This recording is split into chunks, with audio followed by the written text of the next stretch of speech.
Hello guys, welcome to the channel. So इस video में हमारा टॉपिक है some properties of action potential. Specially ये न्यूरोनल एक्शन पोटेंशियल का प्रॉपर्टीज़ हम डिस्कस करेंगे।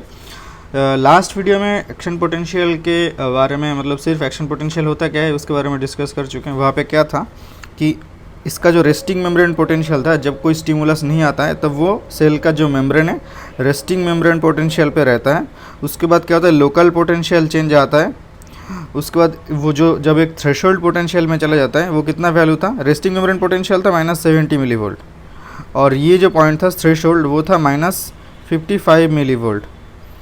तो यहाँ पे क्या होता है, डिपोलराइजेशन हो रहा था। ये जो फेज़ था एक डिपोलराइजेशन का फेज़ था, जो कि फायरिंग पोटेंशियल था ये। उसके बाद रिपोलराइजेशन, उसके बाद हाइपर पोलराइजेशन, उसके बाद फिर से ये रेस्टिंग मेम्ब्रेन पोटेंशियल पे जाना। तो ये एक्चुअली एक न्यूरोनल एक्शन पोटेंशियल का कर्व था। यहाँ पे ये जो लोकल पोटेंशियल, डिपोलराइजेशन, रिपोलराइजेशन और हाइपरपोलराइजेशन, 4 फेज लेकर के जो मतलब फॉर्म हो रहा है, यहाँ पे दो, मतलब इसको हम 2 सेक्शन में डिवाइड कर सकते हैं अलग। एक तो है ये जो थ्रेशोल्ड पोटेंशियल्स है, मतलब जो फायरिंग लेवल्स है, ये जो रिपोलराइजेशन का फर्स्ट 1/3, ठीक है, और यहाँ से बाकी पूरा कंप्लीट एक्शन पोटेंशियल तक। ये 2 फेज़ का 2 अलग अलग नाम दिया जा सकता है, क्योंकि इस दो फेज़ में, एक्शन पोटेंशियल के 2 फेज़ में, मतलब 2 ये जो डिफरेंट फेज़ हैं, यहाँ पे 2 अलग तरीके से, मतलब इसका नेचर कुछ अलग हो जाता है।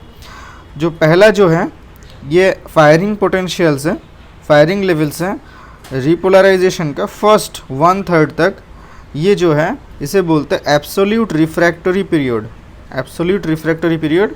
और बाकी जो पार्ट है एक्शन पोटेंशियल का, उसको बोलते हैं रिलेटिव रिफ्रैक्टरी पीरियड। एब्सोल्यूटली रिफ्रैक्टाइल होता है यहाँ पे किस पे, दूसरे कोई स्टिमुलस अगर यहाँ पे आता है, दूसरा कोई स्टिमुलस अगर, ये कौन सा कर्व है, एक्स एक्सिस था ये, और ये वाई एक्सिस था, मतलब मिलीवोल्ट का, और ये है ड्यूरेशन का कर्व। मतलब बस इतने ड्यूरेशन के अंदर कोई दूसरा स्टिमुलस अगर आ जाता है, मतलब जो सेकेंड स्टिमुलस अगर कोई यहाँ पे कोई डालता है, तो दूसरा कोई एक्शन पोटेंशियल डेवलप नहीं होगा, यहाँ पे नया कोई एक्शन पोटेंशियल प्रोड्यूस नहीं होगा, ठीक है। यहाँ पे इस पीरियड के अंदर कोई नया कोई एक्शन पोटेंशियल प्रोड्यूस नहीं होगा।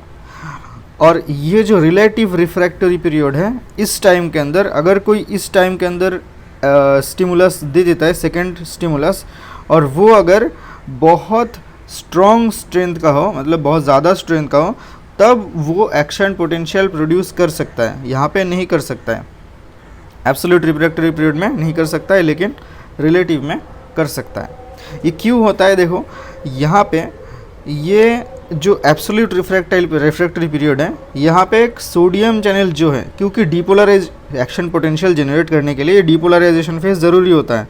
डिपोलराइजेशन फेज किस लिए होता है, sodium channel, sodium ions influx की वजह से होता है। लेकिन यहाँ पे सोडियम चैनल ओपन रहना ज़रूरी होता है। यहाँ पे जाकर के, इस फेज़ में जाकर के सोडियम चैनल क्लोज होना शुरू होता है।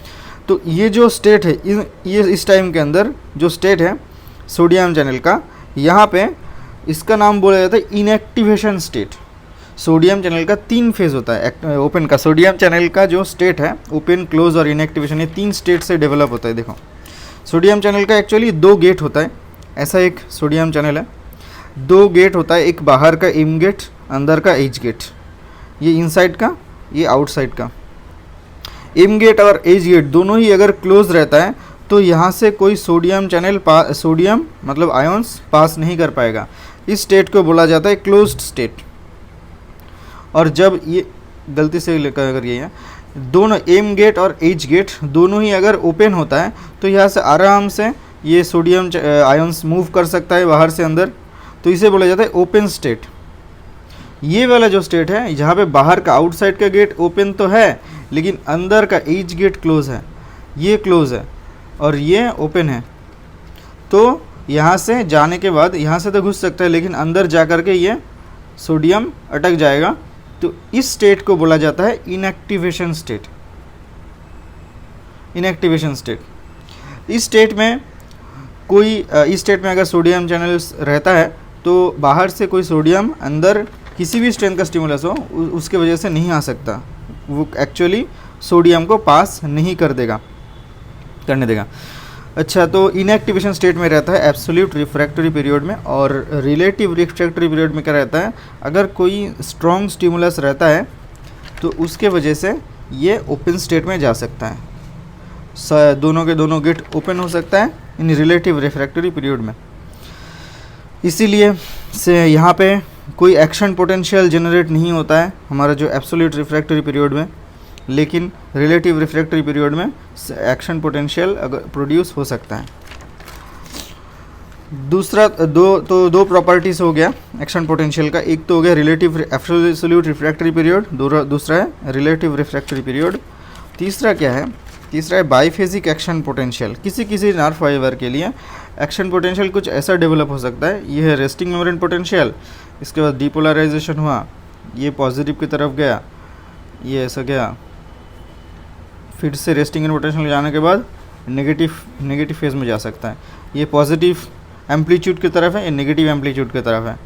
ये दो टाइप के मतलब हमारा जो एम्पलीट्यूड लेकर के एक एक्शन पोटेंशियल जनरेट हो सकता है, जिसे बोलते हैं बाईफेजिक एक्शन पोटेंशियल। कुछ न्यूरॉन्स में देखा जा सकता है, जैसे पॉजिटिव, यहाँ पे ये जो है पॉजिटिव वाला फेज़ है, उसके बाद आइसोइलेक्ट्रिक फेज़ होता है, ये वाला आइसोइलेक्ट्रिक फेज़ है। अगर इसके एक मार्क करते हैं फेज़ को 1 2 3 करके, ये फर्स्ट फेज़, ये दूसरा फेज़ और ये तीसरा फेज़ जो है नेगेटिव फेज़, ये 3 फेज़ लेकर के डेवलप होता है बाईफेजिक एक्शन पोटेंशियल।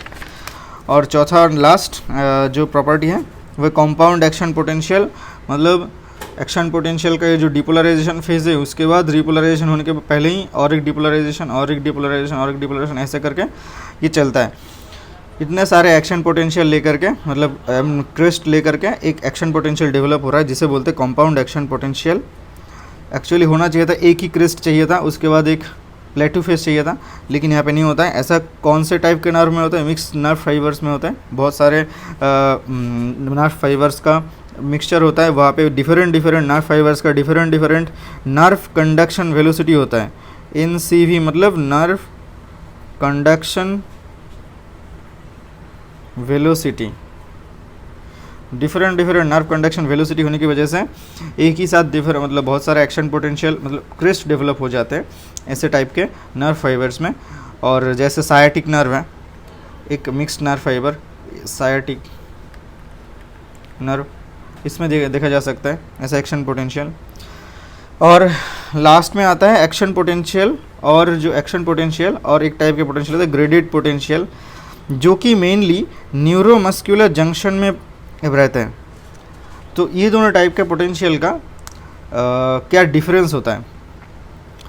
जो एक्शन पोटेंशियल है एम्पलीट्यूड कांस्टेंट रहता है। एम्पलीट्यूड क्या चीज़ है, जो ये वाला जो एक्शन पोटेंशियल डेवलप, ये जो है रेस्टिंग मेम्ब्रेन पोटेंशियल, ये है base line of action potential, ठीक है। बेस लाइन से ये हाईएस्ट पॉइंट तक ये जो मतलब लेंथ है, ये जो मतलब हमारा जो एक्सपेंशन है, इसे बोलते हैं एम्पलीट्यूड। ये एम्पलीट्यूड जो है एक्शन पोटेंशियल के लिए हमेशा कांस्टेंट रहता है। क्यों कांस्टेंट रहता है, देखो ये प्रोड्यूस होने के लिए क्रेस्ट तक जाने के लिए सिर्फ एक कम करना होता है, मेम्ब्रेन पोटेंशियल को -70 मिलीवोल्ट से -55 मिलीवोल्ट में, ये जो थ्रेशोल्ड पोटेंशियल में जाना होता है। बस इस पॉइंट में जाने के बाद बाकी फेज जो ऑटोमेटिकली हो जाता है। ये इस फेज में जाने के बाद ये प्लस ये वाला फेज का मेम्ब्रेन पोटेंशियल कितना है, +35 मिलीवोल्ट, 35 मिलीवोल्ट प्लस -55 मिलीवोल्ट में जाने के बाद ऑटोमेटिकली वो डिपोलराइजेशन फेज में जाएगा। +35 मिलीवोल्ट में जाने के बाद सोडियम चैनल क्लोज हो जाएगा। इसके बाद पोटेशियम चैनल ओपन होकर के बाहर जाने लगेगा, जो रिपोलराइजेशन फेज होगा। उसके बाद हाइपरपोलराइजेशन, उसके बाद फिर से प्लेटू फेज।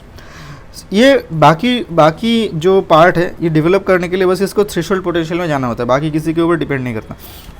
तो इसीलिए देखो इस वजह से एक्शन पोटेंशियल के लिए ये जो एम्पलीट्यूड है हमेशा कांस्टेंट रहता है, चाहे स्टिमुलस थोड़ा मतलब माइल्ड हो या फिर ज़्यादा हो, उसको सिर्फ ये थ्रेशोल्ड पोटेंशियल में जाने का ज़रूरत है और कुछ नहीं।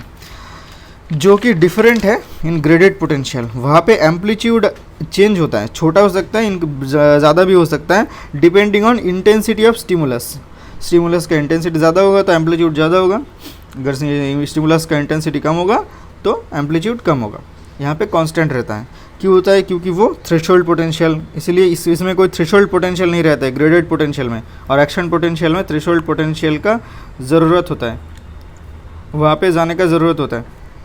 और समेशन, जितने भी सारा स्टिमुलस है, मतलब पाँच स्टिमुलस है, उसको समेशन करके एक साथ एक बड़ा स्टिमुलस का स्ट्रेंथ डेवलप, मतलब उसके हिसाब से पाँच स्टिमुलस अगर एक साथ किया जाए, उसके अगर समेशन किया जाता है तो टोटल एक स्टिमुलस जो होता है, समेटेड जो स्टिमुलस होता है, उसके हिसाब से कोई मेम्ब्रेन पोटेंशियल एक्शन पोटेंशियल में डेवलप नहीं होता है। लेकिन ग्रेडेड पोटेंशियल है, उसको समेट करने के बाद एक टाइप का पोटेंशियल डेवलप हो सकता है, जिसे बोलते हैं समेशन का रूल। ठीक है, जो यहाँ पे एक्शन पोटेंशियल में नहीं होता। यहाँ पे मतलब इंडिविजुअल जो स्टिमुलस है उसके ऊपर डिपेंड करके एक्शन पोटेंशियल डेवलप होता है। इसीलिए ऑल और नॉन लॉ ग्रेडेड पोटेंशियल में नहीं होता और एक्शन पोटेंशियल में होता है। क्यों? क्योंकि ऑल और नॉन लॉ, देखो ये जो थ्रेशोल्ड पोटेंशियल है, यहाँ पे जाना ही होगा एक स्टिमुलस को, या तो यहाँ पे जा कर के मतलब -55 मिलीवोल्ट में जाएगा, उसके बाद एक एक्शन पोटेंशियल डेवलप करेगा, नहीं तो नहीं करेगा। मतलब उसको ये थ्रेशोल्ड पोटेंशियल में जाने के लिए मतलब एक अगर जाएगा तो ही एक्शन पोटेंशियल डेवलप होगा, अगर नहीं जाएगा तो एक्शन पोटेंशियल डेवलप नहीं होगा, चाहे स्टिमुलस का मतलब नेचर कैसा भी हो। सिर्फ उसे या तो ये प्रोड्यूस करना है, नहीं तो नहीं करना है। बीच में कोई एक जाके जगह जाके कोई अटक नहीं सकता बीच से। ठीक है, तो ये कोई डिफरेंट टाइप का एक्शन पोटेंशियल भी डेवलप नहीं हो सकता, बस यही डेवलप होना होता है, सिर्फ उसे थ्रेशोल्ड पोटेंशियल में जाना होता है। बस एक्शन पोटेंशियल का इस कुछ 3-4 ऐसे प्रॉपर्टीज़ को ही डिस्कस करना था इस वीडियो में। आई थिंक आपको समझ में आ गया होगा। तो मिलते हैं नेक्स्ट वीडियो में। Till then good bye.